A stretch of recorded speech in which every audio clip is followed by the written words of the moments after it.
Hello viewers, welcome to Ooty cooking channel. இன்னைக்கு சூப்பரான டேஸ்ட்டில் நல்லா வீடே மணக்கிற மாதிரி நம்மளுடைய பாரம்பரியமான முறைப்படி மத்தி மீன் குழம்பும் மீன் வறுவலும் செய்ய போகிறோம். பெர்ஃபெக்டான மீன் குழம்பு செய்யறதுக்கு நான் இந்த வீடியோவில் நிறைய சின்ன சின்ன டிப்ஸ் சொல்லியிருக்கேன். இதை ஃபாலோ பண்ணி செஞ்சீங்கன்னா கண்டிப்பாக நம்மளுடைய மீன் குழம்பு வேற லெவல் டேஸ்ட்டில் இருக்கும். எந்த ஒரு ரெடிமேட் மசாலாவும் பயன்படுத்தாமல் நம்மளுடைய பாரம்பரியமான முறைப்படி ஒரு சூப்பரான மீன் குழம்பும் மீன் வறுவலும் எப்படி செய்யறதுன்னு பார்க்கலாம் வாங்க. முதல்ல மீன் வறுவல் செய்யறதுக்கு மீனை மசாலாவில் நல்லா கோட் பண்ணி எடுத்து வச்சிடலாம். நான் இங்கே 1 கிலோ அளவுக்கு மத்தி மீன் எடுத்திருக்கேன். மீனில் கல்லுப்பு மஞ்சத்தூள் சேர்த்து நல்லா கழுவி சுத்தம் பண்ணி எடுத்து வச்சுருக்கேன். இந்த மீன் கூடையே நான் 1.5 டேபிள் ஸ்பூன் அளவுக்கு மிளகாய் தூள் சேர்த்துருக்கேன். நீங்கள் உங்கள் காரத்துக்கு தகுந்த மாதிரி மிளகாய் தூள் சேர்த்துக்கோங்க. கூடவே 1 டேபிள் ஸ்பூன் அளவுக்கு மல்லித்தூள் சேர்த்துக்கலாம். கூடவே 1/4 டீஸ்பூன் அளவுக்கு மஞ்சத்தூள், தேவையான அளவு உப்பு சேர்த்துருக்கேன். இது கூடவே 3 டேபிள் ஸ்பூன் அளவுக்கு கார்ன்ஃப்ளவர் மாவு சேர்த்துருக்கேன். கூடவே 1 டேபிள் ஸ்பூன் அளவுக்கு இஞ்சி பூண்டு விழுது சேர்த்துக்கலாம். ஃப்ரெஷ்ஷாக அரைச்ச இஞ்சி பூண்டு சேர்த்துக்கோங்க. நாம் சேர்த்த மசாலா எல்லாத்தையுமே முதல்ல இந்த மீனோட நல்லா கலந்து விட்டுருங்க. மசாலா எல்லாமே மீனோட ஓரளவுக்கு ஒன்று சேர்ந்து வந்ததுக்கு அப்புறமா கொஞ்சம் கொஞ்சமாக தண்ணி சேர்த்து இது எல்லாத்தையுமே நல்லா கலந்து எடுத்துக்கலாம். ஒரே டைமில் தண்ணி சேர்த்துட்டிங்கன்னா மசாலா கொஞ்சம் தண்ணியாயிடும். அப்போ நம்ம மீனை எண்ணெயில் பொரிச்செடுக்கும் போது மசாலா எல்லாம் உதிர்ந்துடும். அதனால் கொஞ்சம் கொஞ்சமாக தண்ணி சேர்த்து நல்லா திக்காக கலந்து எடுத்துக்கோங்க. மசாலாவில் மீனை நல்லா கோட் பண்ணி எடுத்தாச்சு. அந்த மசாலா எல்லாமே மீனோட நல்லா ஒட்டி இருக்கிற மாதிரி மசாலாவை நல்லா திக்காக கலந்து எடுத்துக்கோங்க. இந்த மசாலாவில் மீன் குறைஞ்சது 3 மணி நேரமாச்சு நல்லா ஊறி வரணும். அப்போ தான் மீன் வறுவல் ரொம்ப நல்லா டேஸ்ட்டாக இருக்கும். இதை மூடி எடுத்து வச்சிடலாம். இது நல்லா ஊறி வரட்டும். அதுக்குள்ளே நம்ம மீன் குழம்பு ரெடி பண்ணிடலாம். இந்த மீன் குழம்பு செய்யறதுக்கு நாம் சின்ன சின்ன ஸ்டெப்ஸை கரெக்டாக ஃபாலோ பண்ணணும். அப்போ தான் மீன் குழம்பு ரொம்ப நல்லா டேஸ்ட்டாக வரும்.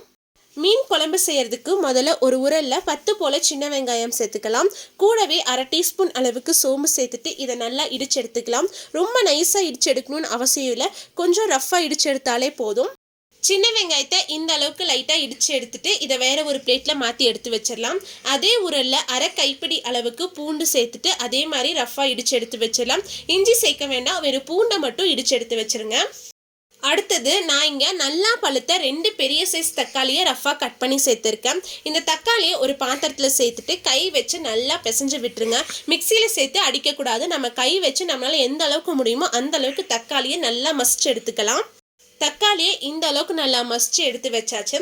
அடுத்தது புளி கரைசல் ரெடி பண்ணிடலாம். நான் ஒரு எலுமிச்சம்பழம் சைஸ் புளியை தண்ணியில் நல்லா ஊற வச்சு நல்லா கரைச்சிட்டு தண்ணியை வடிகட்டி எடுத்து வச்சுருக்கேன்.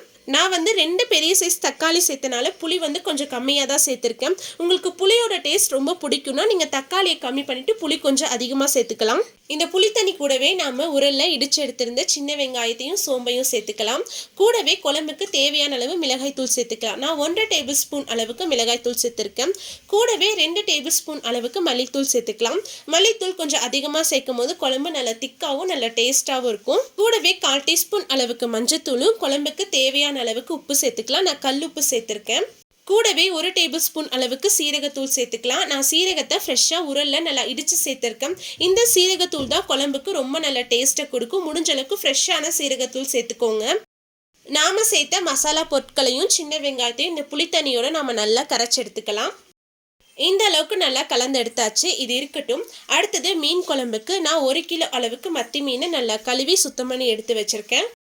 அடுத்தது குழம்பு தாளிக்கிறதுக்கு ஒரு மண் சட்டியில் நான் 3 டேபிள் ஸ்பூன் அளவுக்கு நல்லெண்ணெய் சேர்த்துருக்கேன். நல்லெண்ணெய் சேர்த்து மீன் குழம்பு செய்யும் போது குழம்பு நல்லா மணமாகவும் சுவையாகவும் இருக்கும். எண்ணெய் நல்லா சூடானதோ இதில் 1/2 டீஸ்பூன் அளவுக்கு கடுகு சேர்த்துக்கலாம். கடுகு நல்லா பொரிஞ்சதும் கூடவே 1/2 டீஸ்பூன் அளவுக்கு வெந்தயம் சேர்த்துருக்கேன். கடுகு சேர்க்காட்டி கூட நம்ம வெந்தயம் கண்டிப்பாக சேர்க்கணும். மீன் குழம்புக்கு வெந்தயம் தான் நல்ல சுவையையும் மணத்தையும் கொடுக்கும். கூடவே 1/2 டீஸ்பூன் அளவுக்கு சோம்பு சேர்த்துக்கலாம். சோம்பு நல்லா பொரிஞ்சு வந்ததோ இதில் 2 காஞ்ச மிளகாயை கிள்ளி சேர்த்துக்கலாம். கூடவே 3 கொத்து கறிவேப்பிலை இலை சேர்த்துருக்க. மீன் குழம்புக்கு கறிவேப்பிலை கொஞ்சம் அதிகமாக சேர்த்து தான் செய்யணும். இது கூடவே 1 கைப்பிடி நிறைய சின்ன வெங்காயத்தை 2ஆக கட் பண்ணிட்டு சேர்த்துருக்கேன். வெங்காயத்து கூடவே 1/4 டீஸ்பூன் அளவுக்கு உப்பு சேர்த்துட்டு வெங்காயத்தை நல்லா வதக்கி விட்டுலாம். வெங்காயம் நல்லா பொன்னிறமாகிற வரைக்கும் வதங்கி வரக்கூடாது. வெங்காயம் லைட்டாக வதங்கி அந்த கண்ணாடி பரம் வர வரைக்கும் வதக்கி எடுத்துக்கோங்க. வெங்காயம் இந்த அளவுக்கு நல்லா வதங்கி வந்ததோ இதில் நம்ம உரலில் இடித்து எடுத்து வச்சுருந்த பூண்டை சேர்த்துட்டு எண்ணெயில் நல்லா வதக்கி விட்டுடலாம். அந்த பூண்டோட பச்சை வாசனையெல்லாம் போகிற வரைக்கும் எண்ணெயில் நல்லா வதங்கி வரணும். பூண்டு இந்த அளவுக்கு நல்லா வதங்கி வந்ததோ இதில் 2 பச்சை மிளகாயை கட் பண்ணாமல் முழுசாக சேர்த்துருக்கேன். இது கூடவே நாம் மசிச்சு எடுத்து வச்சுருந்த தக்காளியையும் சேர்த்துக்கலாம். தக்காளி நல்லா சாஃப்ட் ஆகிற வரைக்கும் எண்ணெயில் நல்லா வதக்கி விட்டுருங்க. தக்காளி நல்லா வதங்கி வந்ததும் இதில் நம்ம கலந்து எடுத்து வச்சிருந்த புளி கரைசலை சேர்த்துக்கலாம். ஒரு தடவை நல்லா கலந்து விட்டுட்டு அதுக்கப்புறமா சேர்த்துக்கோங்க. புளி தண்ணி, மசாலா பொருட்கள் இது எல்லாத்தையுமே ஒரு 2 நிமிஷம் எண்ணெயில் நல்லா வதக்கி விடுங்க. அப்போ தான் அந்த மசாலாவோட பச்சை ஸ்மெல்லாம் போகும். மசாலா இந்த அளவுக்கு நல்லா வதங்கி வந்தது. இதில் கொஞ்சமாக தண்ணி சேர்த்துக்கலாம். நம்ம புளி கரைச்சோலையும் அந்த பாத்திரத்திலே தண்ணி ஊற்றி நல்லா அலாசிட்டு சேர்த்துக்கோங்க. மசாலாவை துளி கூட வேஸ்ட் பண்ண வேண்டாம். தண்ணி சேர்த்துட்டு நல்லா கலந்து விட்டுருங்க. தண்ணி இந்த அளவுக்கு நல்லா கொதிச்சு வந்ததுக்கு அப்புறமா இதில் தேங்காய் சேர்த்துக்கலாம். நான் வந்து அரை மூடி தேங்காவை மிக்சியில் சேர்த்து நல்லா நைஸான பேஸ்ட்டாக அரைச்சி எடுத்திருக்கேன். இதை சேர்த்துட்டு நல்லா கலந்து விட்டுருங்க. தேங்காய் சேர்த்து நல்லா கலந்து விட்டுட்டு கூடவே குழம்புக்கு தேவையான அளவு தண்ணி சேர்த்துக்கலாம். உங்களுக்கு குழம்பு எந்த அளவுக்கு திக்னஸ் வேணுமோ அந்த அளவுக்கு நீங்கள் தண்ணி சேர்த்துட்டு நல்லா கலந்து விட்டுருங்க. குழம்பு இந்த அளவுக்கு நல்லா கொதிச்சு வந்ததுக்கு அப்புறமா நீங்கள் உப்பு, காரம், புளிப்பு இது எல்லாமே சரியா இருக்கான்னு டெஸ்ட் பண்ணி பார்த்துக்கோங்க. உங்களுக்கு குழம்புல எது கம்மியாக இருந்தாலும் இந்த ஸ்டேஜில் நீங்கள் உப்பு, மிளகாய்த்தூள் எது வேணாலும் சேர்த்து நல்லா கலந்து விட்டுட்டு கொதிக்க வச்சிங்கன்னா டேஸ்ட் வந்து சரியா இருக்கும். எனக்கு வந்து எல்லாமே சரியா இருக்கு. எனக்கு உப்பு மட்டும்தான் பத்தலை. நான் கொஞ்சமாக உப்பு சேர்த்து கொதிக்க வச்சு எடுத்திருக்கேன். குழம்பு வந்து சரியா இருக்கு. குழம்பு நல்லா கொதிச்சு வந்ததுக்கு அப்புறமா உப்பு காரமெல்லாம் சரி பார்த்ததுக்கு அப்புறமா இதில் மீன் சேர்த்துக்கலாம். நான் சரியா 1 கிலோ அளவுக்கு மத்தி மீன் சேர்த்துருக்கேன். மீன் சேர்த்துட்டு ரொம்ப கலந்து விட்டுறக்கூடாது. லைட்டாக மிக்ஸ் பண்ணி விட்டுருங்க. மீன் சேர்த்ததுக்கு அப்புறமா சரியா 5 நிமிஷம் அடுப்பை ஹை ஃப்ளேமில் வச்சு கொதிக்க வச்சோம்னா போதும். மீன் வந்து வெந்து வந்துடும். ரொம்ப நேரம் கொதிக்க வச்சிங்கன்னா மீன் எல்லாமே குழம்புல கரைஞ்சு போயிடும். எப்போவுமே மீன் குழம்பு செய்யும் போது குழம்பு நல்லா கொதிச்சு வந்ததுக்கு அப்புறமா உப்பு காரமெல்லாம் சரி பார்த்துட்டு மீனை குழம்புல சேர்த்து சரியா 5 நிமிஷம் கொதிக்க வச்சு எடுத்தோம்னா போதும். மீன் குழம்பு ரொம்ப சூப்பராக ரெடி ஆயிடும். மீன் சேர்த்து சரியா குழம்பு 5 நிமிஷம் கொதிச்சு வந்துருச்சு. அடுப்பை ஆஃப் பண்ணிடலாம். அடுப்பை ஆஃப் பண்ணதுக்கு அப்புறமா ஒரு கைப்பிடி நிறைய பொடியாக நறுக்குன மல்லி இலை சேர்த்து கலந்து விட்டுருங்க. ரொம்ப லைட்டாக தான் கலந்து விடணும், ஃபோர்ஸாக கலந்து விடக்கூடாது. அதே மாதிரி மீன் குழம்புக்கு மல்லி இலை கொஞ்சம் அதிகமாக சேர்த்துனோம்னா தான் ஃப்ளேவர் ரொம்ப நல்லாயிருக்கும். நான் வந்து அடுப்பை ஆஃப் பண்ணிட்டேன். ஆனால் அந்த மண் சட்டியோட சூட்டுக்கு குழம்பு வந்து ஒரு 5 நிமிஷம் கொதிச்சுட்டே தான் இருக்கும். அவ்வளவுதான். அட்டகாசமான டேஸ்ட்டில் நல்லா மணக்கிற மீன் குழம்பு ரொம்பவே ஈஸியாக ரெடி ஆயிடுச்சு. அதே மாதிரி மீன் குழம்பு செஞ்ச உடனே பரிமாறக்கூடாது.